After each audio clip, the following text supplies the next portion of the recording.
Hai korang, hari ni aku dekat Kili Castle, tempat yang penuh dengan sejarah dan pemandangan yang memang cantik. Korang boleh tengok kawasan luas. Kili Castle ni memang menarik dengan lanskap luas dan dikelilingi tumbuhan hijau. Apa yang buat tempat ni unik, dia sebenarnya terbengkalai dan tak siap.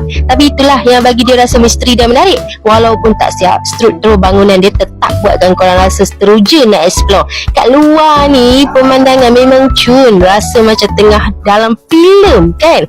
Banyak spot menarik juga untuk korang nak bergambar, korang nak buat video, korang nak post, korang letak dekat FB semua kan.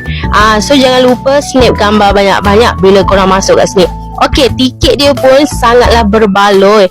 Okey, parking dia pun sangat luas. Ada juga tempat menarik untuk korang kunjungi dekat dalam. Sebab ada tempat korang nak naik kuda. Sekarang dah ada kuda, korang tahu tak?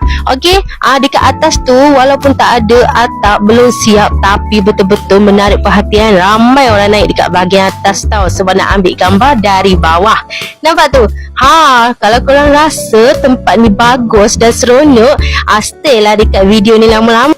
Jangan lupa share dan juga like, komen dekat video ni dan juga follow tau. Bye bye.